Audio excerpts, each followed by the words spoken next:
नमस्कार सभी देशवासियों को। मैं आज आप सभी को सबसे पहले बधाई देना चाहता हूं क्योंकि मोदी जी के द्वारा अपनी तीसरी सरकार बनाई गई है। मतलब तीसरा कार्यकाल उनका आरंभ हो गया है, जिसे कहा जाता है मोदी 3.0। मोदी जी ने अपनी तीसरी कैबिनेट मिनिस्ट्री की अनाउंसमेंट कर दी है कि किस व्यक्ति को या किस पर्सन को कौन सी मिनिस्ट्री दी जाएगी। आज हम इसी बात के ऊपर चर्चा करेंगे किस व्यक्ति को कौन सी मिनिस्ट्री दी गई है। चलिए स्टार्ट करते हैं अपना।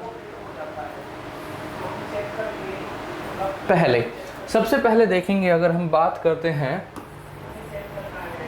तो वो है, सबसे पहले अगर हम बात करते हैं तो वो है consumer affairs, food and public distribution and new renewable energy resource, जिसके कैबिनेट मिनिस्टर बनाए गए हैं प्रहलाद जोशी जी, जो कि दूसरी बार कैबिनेट मिनिस्ट्री में चुने गए हैं। देखिए, ये जो मिनिस्ट्री बहुत ही ज़्यादा इंपॉर्टेंट है हमारे लिए। क्यों है? क्योंकि इसकी जो मिनिस्ट्री के अंदर जो भी चीज़ें आती हैं, जैसे आपका फूड एंड पब्लिक डिस्ट्रीब्यूशन हो गया, रिन्यूएबल एनर्जी रिसोर्स हो गया, कंज्यूमर अफेयर्स हो गया, तो ये डायरेक्टली कहीं ना कहीं हम लोगों की जो ज़िंदगी है, जो कॉमन पीपल, जो पुअर पीपल्स की जो ज़िंदगी है, उस लाइफ से उसे क्या करती है, इफेक्ट करती है, कहीं ना कहीं उसी से जुड़ी हुई है। दूसरी है डिफेंस मिनिस्ट्री, जो कि दी गई है राजनाथ सिंह जी को, जो बखूबी उनके द्वारा निभाई गई हैं। वो अपनी ड्यूटीज़ निभा रहे हैं और हमें प्रोटेक्ट कर रहे हैं फ्रॉम अवर एनिमी कंट्रीज़ को, और उन्हें पता है कि कहाँ कहाँ पे हमारे डिफेंस के लिए उन्हें कितना फंड रेज करना है, कितनी चीज़ें हमारे बजट के अकॉर्डिंग में लेकर आनी है। और जब से राजनाथ सिंह जी को डिफेंस मिनिस्ट्री सौंपी गई है, उसके बाद हमारी जो डिफेंस है वो बहुत ही ज़्यादा मजबूत हो गई है। अगली है MSME, micro small medium enterprises. देखिए, ये क्या है, जैसे हमारी मोदी जी का जो पहल की गई थी मोदी जी के द्वारा कि हमें क्या करना है, मेक इन इंडिया बनाना है, तो ये उसके लिए बहुत ज़्यादा इंपॉर्टेंट है। क्यों? क्योंकि छोटे छोटे एंटरप्राइजेस जो हैं वो क्या होंगे, इसकी वजह से खड़े हो पाएंगे। और ये मिनिस्ट्री दी गई है जितन राम मांझी को। किसको दी गई? जितन राम मांझी जी को। ठीक है। अगली है, दो मिनिस्ट्रीज हैं, ministry of home affairs and ministry of cooperation, जो कि दी गई हैं अमित शाह जी को, जो कि कहीं ना कहीं फिर से अपने आप में एक अहम भूमिका निभाएंगी हमारे देश की GDP को बूस्ट करने के लिए, और इवन डायरेक्टली इफेक्ट करती हैं कहीं ना कहीं हम जो कॉमन पीपल की लाइफ्स होती हैं। अगली है पोर्ट शिपिंग एंड वाटरवेज, वो किसे दी गई है? वो दी गई है सर्बानंद सोनोवाल जी को।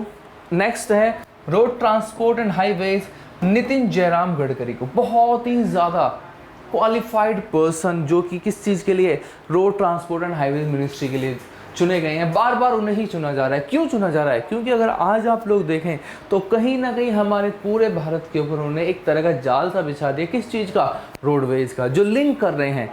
किस वजह से? कि जब हमारे यहाँ रोड्स अच्छे होंगे तो हमारे यहाँ टूरिज़्म अच्छा होगा, ट्रांसपोर्टेशन अच्छा होगा, एज वेल एज हमारे यहाँ से क्या होगी, जो फैक्ट्रीज़ हैं, लोग हमारे यहाँ क्या करेंगे, इन्वेस्टमेंट अच्छा कर पाएंगे। तो कहीं ना कहीं जो रोड्स हैं वो बहुत अच्छे बनाए जा रहे हैं। जैसा आप एग्जांपल ले सकते हो दिल्ली टू मुंबई कॉरिडोर का, सीधा एक हाईवे जो बहुत ही जल्दी आपको कहाँ, मुंबई तक पहुँचा सकता है। इससे क्या होगा कि एफिशिएंसी बढ़ गई है वर्क करने की। क्या बढ़ गया? एफिशिएंसी बढ़ गया है कि जो चीज़ हमें दिल्ली से मुंबई ले जाने में पहले बहुत समय लग रहा था, अब वो हम एक ही दिन के अंदर वो क्या कर सकते हैं, लेके जा सकते हैं। तो ये सारी चीज़ें जो इनिशिएटिव लिए गए हैं वो किसके द्वारा? वो नितिन गडकरी जी के द्वारा लिए गए हैं। Railway, INB, electronics and IT के अश्विन वैष्णव जी को बनाया गया है। Health and family welfare, chemical and fertilisers, JP Nadda ji को बनाया गया है। Communication development of any, Jyotiraditya Scindia ji को बनाया गया है। Agriculture farmers welfare rural development, Shivraj Singh Chouhan को। देखिए, फिर से एक अच्छी एक ऐसी मिनिस्ट्री जो कि कहीं ना कहीं किससे, कॉमन पीपल से लिंक है कि agriculture, farmers welfare, rural development.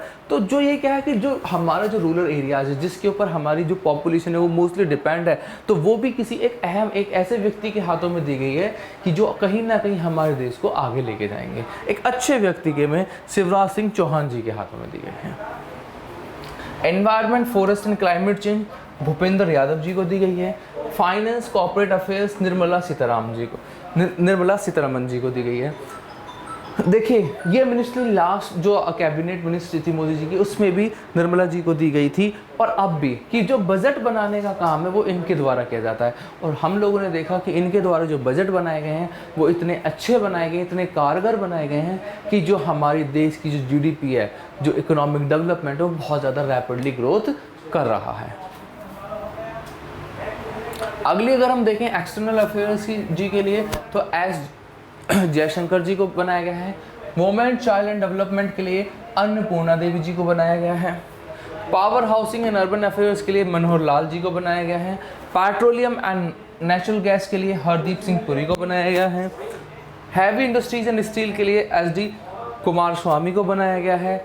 Labour youth affairs and sports के लिए मनसुख मंदाविया को बनाया गया है। आगे देखते हैं, कॉमर्स एंड इंडस्ट्रीज के लिए पीयूष गोयल जी को बनाया गया है। कोल एंड माइंस के लिए जी किशन रेड्डी को बनाया गया है। एजुकेशन के लिए धर्मेंद्र प्रधान जी को बनाया गया है, जिनके द्वारा क्या गया था, जिन्हें वर्क दिया गया है NEP 2020 को क्या करना, इम्प्लीमेंट करना अच्छे से, लोगों को जो बच्चे क्या करते हैं उसके बेनिफिट ले सकें। फूड प्रोसेसिंग के लिए चिराग पासवान जी को बनाया गया है, और सिविल एविएशन के लिए किंजरापू राम मोहन नायडू जी को बनाए गए हैं। तो ये जो कैबिनेट मिनिस्ट्री है, ये मोदी जी की 3.0 कैबिनेट मिनिस्ट्री जो हम लोगों ने देखी थी, और ये कहीं ना कहीं हमें एक ऊंचाइयों तक लेके जाएगी कि जो हमारी GDP है वो क्या हो जाएगी, बहुत अच्छी ग्रो हो जाएगी, और हमारे देश की डेवलपमेंट भी बढ़ जाएगी। आज के लिए इतना ही। जय हिंद, जय भारत, धन्यवाद।